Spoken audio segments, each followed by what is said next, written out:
कर्मचारी की मृत्यु के बाद परिवार के कौन कौन से सदस्य हैं पेंशन के हकदार, यहाँ जानिए ईपीएफओ का नियम। जी हाँ दोस्तों, तो सबसे पहले मैं आपको स्वागत करता हूँ। Hey guys, welcome back to the new send success point. दोस्तों आज की इस वीडियो में हम बात करने वाले हैं, अगर दोस्तों आप भी एक कर्मचारी हैं या मान के चलिए आपके घर में कोई आपके पिताजी या कोई एक्सपायर हो चुके हैं और फिर उनकी पेंशन वगैरह जो कुछ आती थी, तो मृत्यु को अगर आप जानना चाहते हैं कि उसके बाद किन किन को पैसा मिलेगा, वो उनके जो मृत्यु के बाद जो पेंशन का पैसा होता है वो कौन ले सकते हैं, किन्हें मिलेगा और इसके लिए किनके अगर मिलेगा तो किन किन दस्तावेज़ों की उन्हें ज़रूरत पड़ेगी, और भी इसके बहुत सारे डाउट्स आप लोगों के मन में आ रहे होंगे। तो सर आज की इस वीडियो में हम आपका पूरा वो डाउट क्लियर करने वाले हैं। पूरा जानकारी नियम जो पूरा है इसका सब कुछ आपको समझाने वाले हैं, दोस्तों बताने वाले, जिससे दोस्तों आपको जो डाउट हो वो क्लियर हो जाएगा और आपको ये भी पता चल जाएगा कि पेंशन का पैसा मृत्यु के बाद किस किस को मिल सकता है और अगर मिलेगा तो किन किन दस्तावेजों से मिलेगा।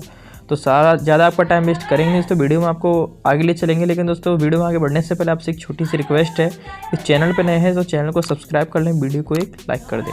चलिए दोस्तों वीडियो को हम आगे बढ़ाते हैं और सबसे पहले आपको बताते हैं कि कर्मचारी की मृत्यु के बाद आखिर में परिवार के कौन कौन से सदस्य हैं पेंशन के हकदार।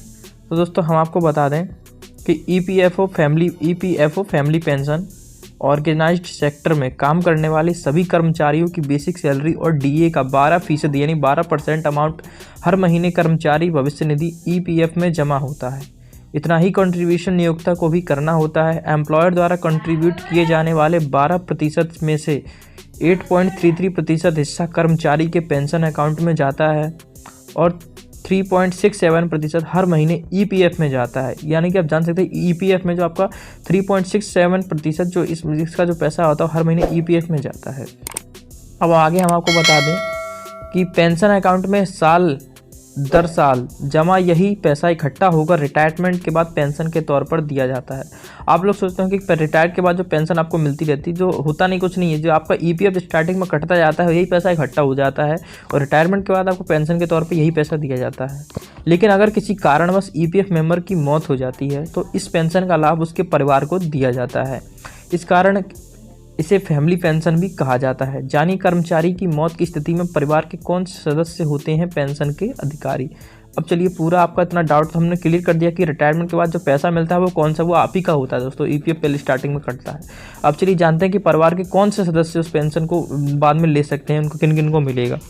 तो उसके लिए दोस्तों हम आपको बता दें कि सबसे पहले तो आपको बता दें इसके लिए कौन है। तो सबसे पहले हम आपको बता दें पत्नी और बच्चे हैं पेंशन के हकदार।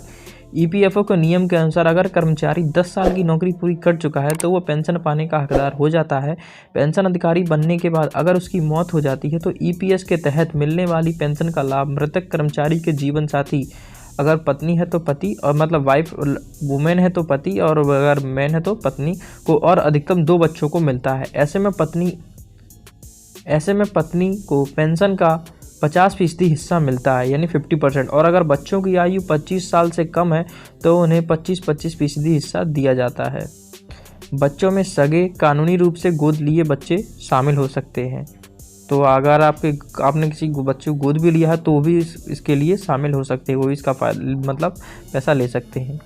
अगर बात आती है कि अगर जीवन साथी दूसरी शादी कर ले तो फिर कौन हकदार होगा इस पैसे का। तो हम आपको बता दें अगर ईपीएफओ मेंबर की मौत के बाद उसके जीवन साथी की भी मौत हो जाए या वो दूसरी शादी कर ले तो बच्चों को पेंशन का 75% हिस्सा 25 साल की आयु होने तक मिलता है। अगर संतान शारीरिक रूप से अक्षम है तो उसे 75% पेंशन ताउम्र दी जाती है।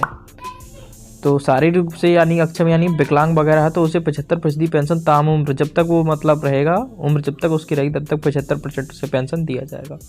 और भी जान लेते हैं अगर अविवाहित होने पर कौन है हकदार। मान के चलिए उनकी शादी ही नहीं हुई है तो दोस्तों हमको बता दें अगर कर्मचारी अविवाहित है तो पेंशन उसके माता पिता को ताउम्र दी जाएगी। अगर कर्मचारी के पिता या माँ में से भी किसी की मौत हो गई तो दोनों में से जो भी बचा है वो पेंशन प्राप्त करने का हकदार होगा। अगर परिवार में कोई नहीं है तो जो भी नॉमिनी होगा उसे पेंशन का लाभ दिया जाता है।